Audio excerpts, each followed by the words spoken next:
বিসমিল্লাহির রাহমানির রাহিম।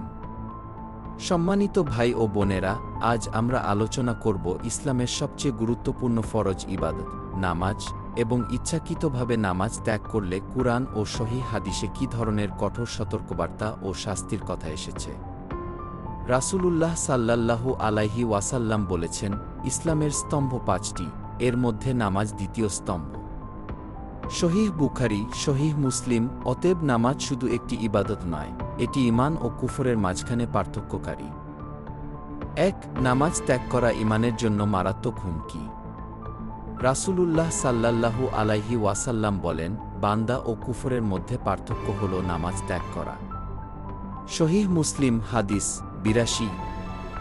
আরেক হাদিসে এসেছে, যে ব্যক্তি নামাজ ছেড়ে দিল সে কুফর করল।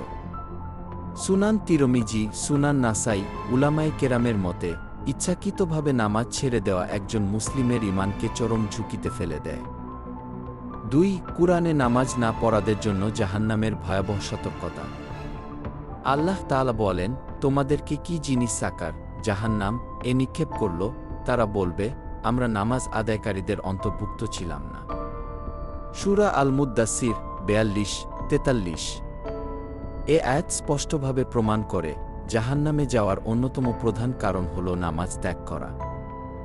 ৩. কিয়ামতের দিন নামাজের হিসাব সবার আগে। রাসূলুল্লাহ সাল্লাল্লাহু আলাইহি ওয়াসাল্লাম বলেছেন, কিয়ামতের দিন বান্দার আমলসমূহের মধ্যে সর্বপ্রথম নামাজের হিসাব নেওয়া হবে। সুনান আবু দাউদ ৮৬৮, সুনান তিরমিজি ৪১৩। যদি নামাজ ঠিক থাকে তাহলে বাকি আমলও সহজ হবে, আর নামাজ নষ্ট হলে সব আমল নষ্ট হওয়ার আশঙ্কা রয়েছে। ৪. নামাজ না পড়লে আল্লাহর নিরাপত্তা থেকে বঞ্চিত। রাসূলুল্লাহ সাল্লাল্লাহু আলাইহি ওয়াসাল্লাম বলেন, যে ব্যক্তি ফজরের নামাজ আদায় করল সে আল্লাহর জিম্মায় রইল। সহিহ মুসলিম ৬৫৭। অর্থাৎ যে নামাজ পড়ে না সে আল্লাহর হেফাজত ও রহমত থেকে নিজেকে বঞ্চিত করে। ৫. দুনিয়াতে শাস্তি, অশান্তি ও বরকতের অভাব। আল্লাহ তাআলা বলেন, যে ব্যক্তি আমার স্মরণ থেকে মুখ ফিরিয়ে নেবে তার জীবন হবে সংকীর্ণ। সূরা তাহা ১২৪। নামাজ আল্লাহর স্মরণ সর্বোত্তম মাধ্যম। নামাজ ছেড়ে দিলে অন্তরে অশান্তি, রিজিকে বরকতের অভাব, দোয়া কবুল না হওয়া, গুনাহ সহজ হয়ে যাওয়া এসব দুনিয়াতেই শাস্তি হিসেবে আসে। ৬. কবরের শাস্তির ভয়াবহতা। এক হাদিসে এসেছে, রাসূলুল্লাহ সাল্লাল্লাহু আলাইহি ওয়াসাল্লাম স্বপ্নে দেখেছেন এক ব্যক্তির মাথা পাথর দিয়ে চূর্ণ করা হচ্ছে। ফেরেশতারা বলেন, এ ব্যক্তি কুরআন পড়ত কিন্তু আমল করত না, আর ফরজ নামাজে অলসতা করত। সহিহ বুখারী ৭০৪৭। এটি নামাজে অবহেলার কারণে কবরের শাস্তির ভয়াবহ উদাহরণ। ৭. নামাজ ত্যাগকারীদের সঙ্গে পুনরুত্থান। রাসূলুল্লাহ সাল্লাল্লাহু আলাইহি ওয়াসাল্লাম বলেন, যে ব্যক্তি নামাজের হেফাজত করল না, কিয়ামতের দিন সে ফিরাউন, কারুন, হামান ও উবাই ইবনে খালাফের সাথে উঠবে। মুসনাদে আহমদ ৬৫৭৬। আল্লাহর শত্রুদের সাথে উঠা, এর চেয়ে বড় লাঞ্ছনা আর কি হতে পারে। ৮. তাওবার দরজা এখনও খোলা।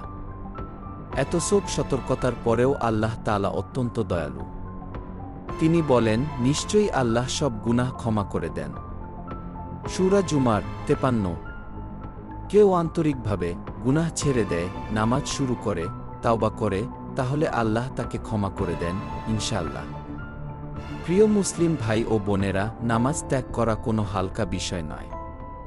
এটি দুনিয়া ও আখিরাত উভয় জাহানের ধ্বংসের কারণ হতে পারে।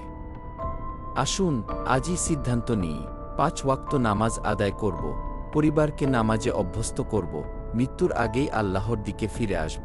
আল্লাহ আমাদের সবাইকে নামাজ কায়েম করার তৌফিক দিন। আমিন।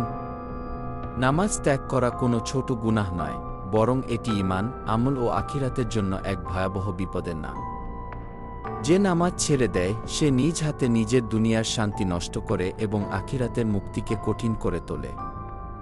আজ যদি আমরা অবহেলা করি, কাল কবর ও হাসরের ময়দানে সেই অবহেলার কঠিন জবাব দিতে হবে।